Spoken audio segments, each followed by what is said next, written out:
दोस्तों, मैं हूं सूरज और मैं पुनः लेकर के आया हूं एक आपके लिए पुनः। ये है हमारा कंस्ट्रक्शन का दूसरा वीडियो जो 10 क्लास से रिलेटेड है। तो इस वीडियो में आप अंत तक बने रहेंगे ताकि आपको ये पूरा कुछ समझ में आ जाए।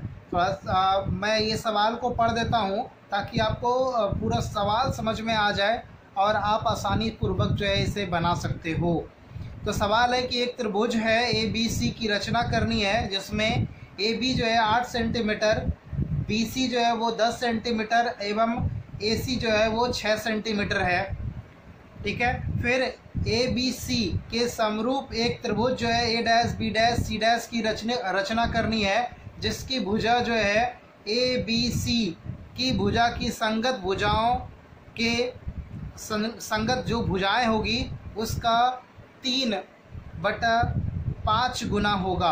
तो 3/5 गुना होगा, इसका मतलब है कि छोटा होगा, उसके बारे में ये बोला जा रहा है। तो सबसे पहले करेंगे क्या भाई, तो हम क्या करते हैं, सबसे लंबी भुजा इसमें कौन सी है ये आपके माइंड में आ रहा होगा कि इसमें से लंबी भुजा कौन सी है। तो देखते हैं सबसे लंबी भुजा कौन है। ठीक है, 10 सेंटीमीटर जो है वो लंबी भुजा है। तो 10 सेंटीमीटर वाली लंबी भुजा का एक जो है यहाँ पर खींच लेते हैं। थोड़ा ऐसा खींचे ताकि आपको जो है ना दोबारा करेक्शन मेरे वीडियोस में ना करना पड़े। तो सबसे पहले क्या करते हैं कि 10 सेंटीमीटर का ऐसे डॉट दे देते हैं 10 सेंटीमीटर के लिए।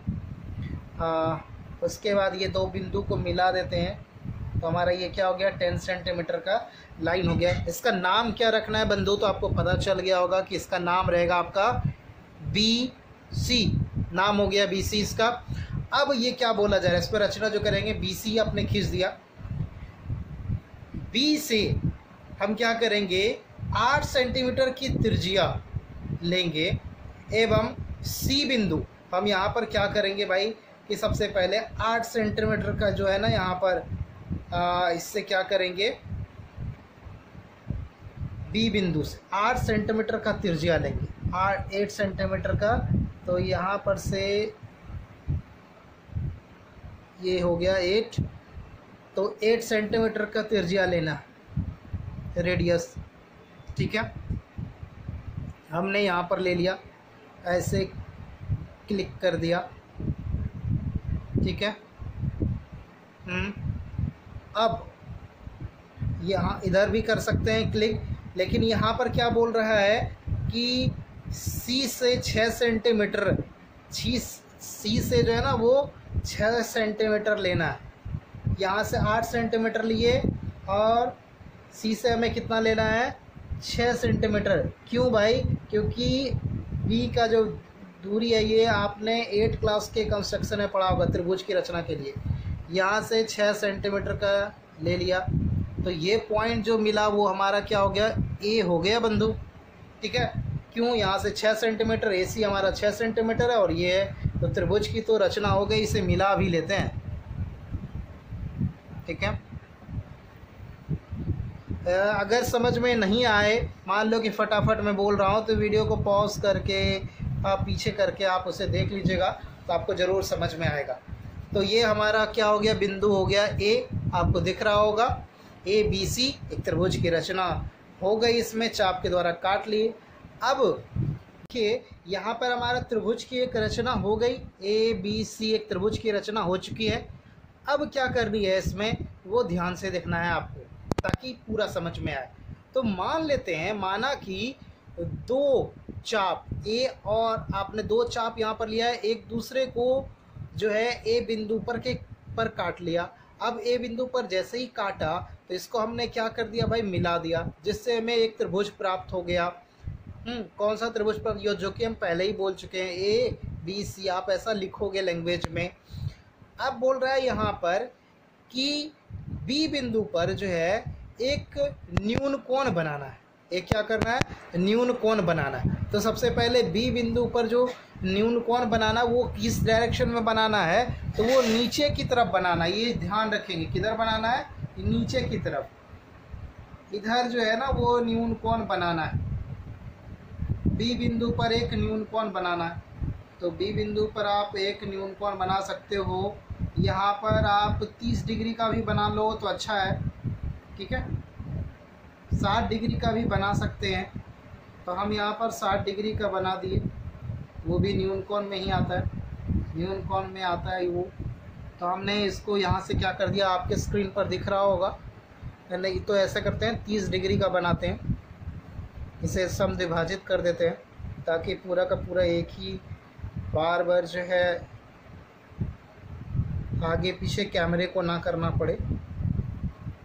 ठीक है, तो ये हमारा क्या बन गया, 30 डिग्री का एंगल बन गया है। इसको आगे की तरफ बढ़ा लिए। ठीक है, अब क्या कर दिया गया, ये मैंने इस चीज़ को जो बढ़ाया, अब इसको 5 बराबर भाग में, चूंकि देखिए नीचे वाला जो भाग है उतने ही भाग में इसको 5 बराबर भाग में हम क्या करते हैं, काट लेते हैं। तो 5 बराबर भाग में काटने के लिए हम इसको थोड़ा सा छोटा लेकर के कट करते हुए जाते हैं। देखिए यहाँ से कट किया, 1 2 3 4, एक यहाँ पर 5, लास्ट हो गया 5 यहाँ पर। तो आपको नहीं अगर दिख रहा होगा तो इसको हम थोड़ा सा ऐसा कर देते हैं ताकि दिख सके आपको। थोड़ा सा सवाल टेढ़ा हो गया होगा लेकिन दिखने के लिए ऐसा करना पड़ा।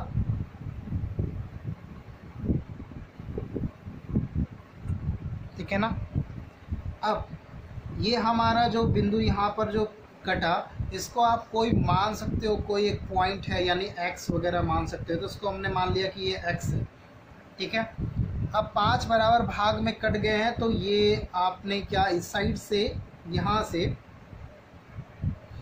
x तक मानते हुए गए हैं, तो ये क्या हो जाएगा, x1 x2 x3 x4 और ये हो गया x5। ठीक है, आगे भी इसको बढ़ा सकते हैं जो कि x हो मान लो। ठीक है, अब ये जो x5 तक आया, x5 तक आ जाने के बाद हमें क्या करना है उस चीज़ को ध्यान में रखिएगा।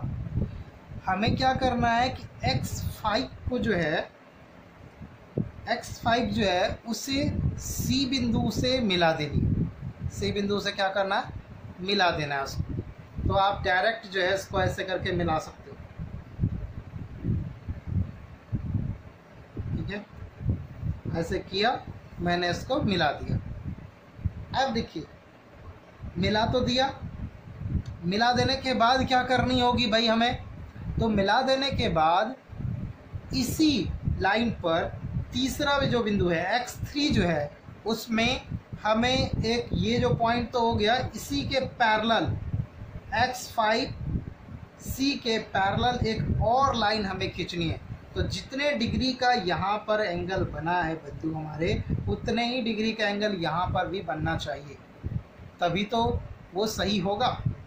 सिंपल समझिए, तो उतने ही डिग्री का यहाँ पर भी एंगल बनना चाहिए। तो खैर, इसके चूँकि ये पैरेलल होगा तो हम इस प्रकार से दूरी को मैनेज करते हैं कि क्या हो, कि ये इसके पैरेलल जाए।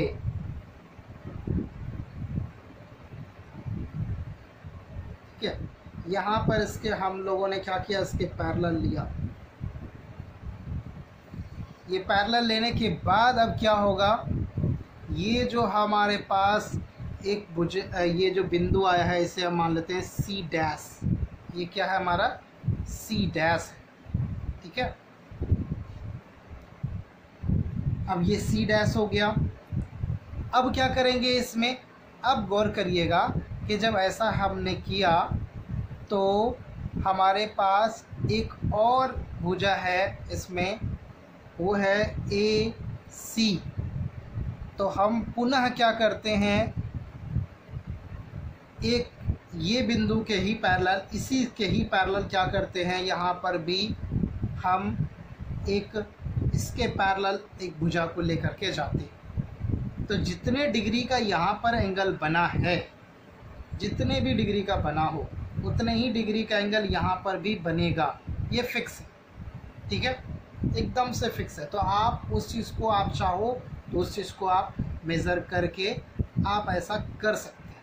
ठीक है, कैसे करेंगे देखिए, यहाँ पर इसको क्या करेंगे, इसकी सहायता से मेज़र कर लेंगे चांद की सहायता से, ताकि हमारा जो है एक्यूरेट एक भी चीज़ें जो है ना वो गलत ना हो। इसको हमने मेज़र कर दिया तो ये 55 डिग्री के आसपास है। तो यहाँ पर भी गए, यहाँ पर भी गए, और यहाँ पर 55 डिग्री के लिए हमने एक पॉइंट जो है ना यहाँ पर ऐसा ले लिया। ठीक है, अब इस बिंदु से इसको मिलाते हुए क्या करते हैं, एक लाइन खींच देते हैं। यहाँ पर कट गया और इसे ए डैश कर देते हैं। ठीक है, ये हो गया हमारा ए डैश। अब जब हमारा ये ए डैश हो चुका है तो हमारे पास एक ट्रायंगल का निर्माण भी यहाँ पर देखिए, गौर से देखिएगा तो वो हो चुका है। वो ट्रायंगल हमारा कौन सा है, तो ए बी सी के बदले में यहाँ पर हमारे पास ए डैश, और ये बिंदु फिक्स ही रहेगा। यहाँ पर ये बिंदु क्या रहेगा, फिक्स ही रहेगा। उसे आप ए डैश कर सकते हो, तो ये बिंदु हमारा फिक्स रहेगा। यहाँ पर नहीं लिखेंगे, ये जो है इसके साथ ये वाला चीज़ नहीं लिखाएगा। तो ए डैश बी और हमारा सी डैश एक त्रिभुज हुआ जो कि ए बी सी के समरूप हुआ, और इसका कितना भाग हो जाएगा भाई, वो उससे 3/5 गुना होगा। ये जो है ना 3/5 गुना है इसका, ए बी सी का ये जो भाग है वो ए बी सी के 5 गुना के बराबर है यहाँ पर। तो एक समरूप त्रिभुज का इस प्रकार से क्या हो जाता है, निर्माण हो जाता है। हम पुनः इसको बता देते हैं आपको। सबसे पहले आपने क्या किया, ए बी एक लाइन खींचा, ठीक है, और इसको केंद्र मान करके, पहले बी को केंद्र मान करके एक त्रिज्या 8 सेंटीमीटर का लिया। सी को आप क्या करते हैं, केंद्र मान करके एक त्रिज्या जो है वो 6 सेंटीमीटर का लिया। जहाँ पर कटा बंधु, ये जहाँ पर कटा वहाँ पर ए बिंदु हो गया, और उसे आपने क्या कर दिया, इससे मिला दिया, एक त्रिभुज की रचना ए बी सी हो गई। अब बी बिंदु पर आपने क्या किया, बी बिंदु पर आपने एक न्यून कोण बनाया। जो भी आप न्यून कोण बना सकते हो, 60 डिग्री भी बना सकते हो और 30 डिग्री भी बना सकते हो। तो हमने यहाँ पर 30 डिग्री का ही एंगल बना लिया। 30 डिग्री का एंगल बनाने के बाद एक लंबी लाइन खींच दिया, जिसका नाम मैंने एक्स रखा लास्ट वाले छोर का। 5 बराबर भागों में इसे बांटा। 5 बराबर भागों में बांटने के बाद जो 5वां बिंदु आया उसे मैंने सी से मिला दिया। जितना जो है ये जो मिला, उसी के पैरेलल एक और लाइन जो है ना मैंने खींचा, जो कि x3 से सी बिंदु तक को मिलाया गया। ठीक है, अब जब ये आपस में मिला तो मिल जाने के बाद हम देखते हैं कि यहाँ पर कितने का एंगल बनता है। जितने का एंगल यहाँ पर बना है, हम चांद की सहायता से हम उतने का ही एंगल यहाँ पर बना करके उसे आगे की तरफ खींचते हैं। तो ये भी लाइन इस लाइन के पैरेलल हो जाता है, और हमारा जो बिंदु पर काटता है इसको उसे हम रखते हैं, नाम उसका देते हैं ए डैश। ये सी डैश है, तो ए डैश बी सी की रचना हमें करनी थी। यहाँ पर गलती से बी डैश भी बोल दिया गया था मेरे द्वारा, तो वो नहीं लिखना है भाई, कोई दिक्कत वाली बात उसमें नहीं है। ठीक है, तो आज के इस वीडियो में इतना ही। अगर आपको ये वीडियो पसंद आए तो लाइक करें। अगर आप मेरे चैनल पर नए हैं तो चैनल को सब्सक्राइब करेंगे, साथ में बेल आइकन को दबा देंगे, और लोगों को शेयर कर देंगे जो आपकी क्लास से रिलेटेड है, ताकि उसको ये वीडियो मिल सके और समझ में आ सके। तब तक के लिए जय हिंद, जय भारत।